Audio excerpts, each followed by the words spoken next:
Kinachoendelea mpaka hivi sasa muda huu ndani ya Chama cha Demokrasia na Maendeleo ni moto unaoendelea kuwaka na kukolezwa na Ezekiel Wenje ambaye ni mbunge wa zamani kwa kupitia tiketi hiyo ya Chama cha Demokrasia na Maendeleo ndani ya Nyamagana, lakini pia na katibu kanda ya Victoria. Ni swala ambalo limeweza kuonekana kuwa ndo chanzo na chachu kubwa ya kuwafanya viongozi mbalimbali kuamua kujitenga na Chama cha Demokrasia na Maendeleo. Kuna watu wamekuwa kizungumza baadhi ya propaganda tofauti, lakini ukweli ni kwamba mara baada ya Chadema kususa na kutotaka kuingia ndani ya uchaguzi wa mwaka 2025, basi viongozi wanaona kwamba hakuna haja ya kuendelea kubakia ndani ya Chadema, kama kuna baadhi ya viongozi kwa maamuzi yao binafsi na itikadi yao binafsi wameamua kususa na kutotaka kujihusisha na uchaguzi ndani ya mwaka huu, basi ni heri pia na wao waweze kutoka ndani ya Chadema na kwenda kuangalia tonge katika maisha mengine. Yana hapa nikizungumzia ACT Wazalendo,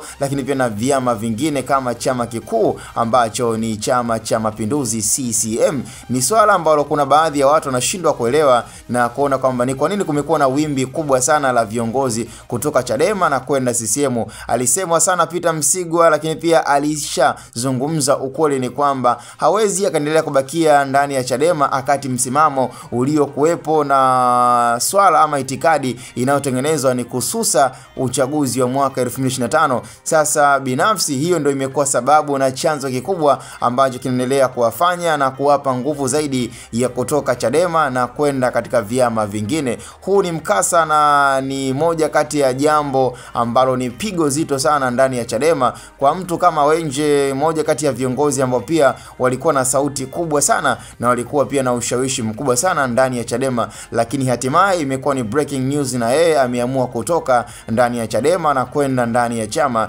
cha CCM. Hii ni wazi kwamba ndani ya Chadema kwa hivi sasa kuna changamoto ya chama kupotea.